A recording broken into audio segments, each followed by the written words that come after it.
Praise the lord. ప్రియులరా, మరి నూతన ఉదయకాల సమయంలో దేని వాక్యాన్ని చదువుకుందాం. 2 సమూయేలు 23వ అధ్యాయం 5వ వచనం. 2 Samuel 23:5. ఆయన నిబంధన సర్వసంపూర్ణమైన నిబంధనే, అది స్థిరమాయను. He hath made with me an everlasting covenant. ప్రియులరా, యేసు ప్రభువారి అతి శ్రేష్టమైన నామంలో మీ అందరికీ శుభములు తెలియజేస్తున్నాను. మరి నూతన ఉదయకాల సమయాన్ని బట్టి, దినాన్ని బట్టి దేవునికి మనము మన కుటుంబాలు ప్రియులరా కృతజ్ఞతాస్తులు చెల్లించాలి. ఇక్కడ చూసినట్లయితే దావీదు పాడుతున్నటువంటి పాట, మన యొక్క జీవితాల్లో పాడవలసినటువంటి పాట ఏమైనదంటే, ఆయన నిబంధన సర్వసంపూర్ణమైన నిబంధనే. ఏమిట నిబంధన అండి?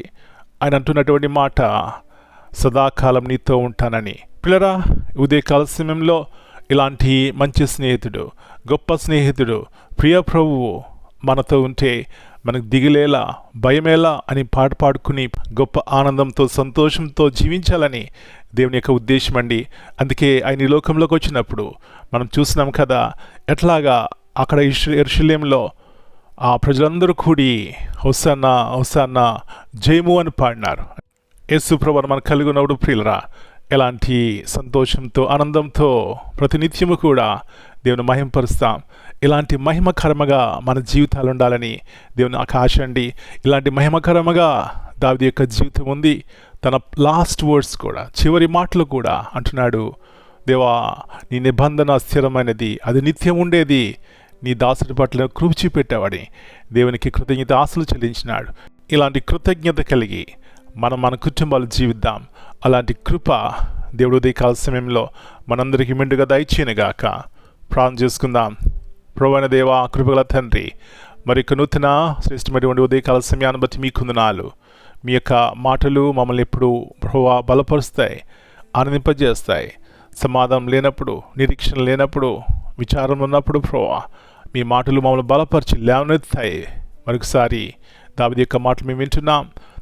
తన చివరి దినాల్లో కూడా చక్కగా పాడుకుంటున్నాడు, దేవా నీ నిబంధన పరిపూర్ణమైనది, స్థిరమైనది, నిత్యం ఉండేదని. మేము కూడా అలాంటి పాటలతో ప్రభువా మా హృదయాలు నింపుకోవడానికి, మా కుటుంబాలు నింపుకోవడానికి సహాయం చేయమని ఈ దినమంతా మీ మెండైనటువంటి కృప ద్వారా మమ్మల్ని నడిపించండి, సర్వసత్యం నడిపించండి, ప్రతి ఒక్క అపాయం నుంచి తప్పించండి, ప్రతి ఒక్క పాపం నుంచి దూరపరచండి. ప్రభువా సమాధానంతో కుటుంబాలు నింపమని, ప్రతి ఒక్క వ్యాధిని, ప్రతి ఒక్క బలహీనతను, ప్రతి ఒక్క దుఃఖమును యేసు ప్రభువారి యొక్క ఉన్నతమైన నామంలో ప్రభువా బంధిస్తున్నాం. జీవమని ప్రభువా మిమ్మల్ని ఆశ్రయించిన వారు ఎంత ధన్యులు ప్రభువా. ఇలాంటి ధన్యకరమైనటువంటి జీవితాలు మా ప్రతి ఒక్కరి దయచేయమని యేసు ప్రభువారి అతి శ్రేష్టమైన ఘనమైన నామమును బట్టి ప్రార్థన చేస్తున్నాను తండ్రి. Amen. God bless you all.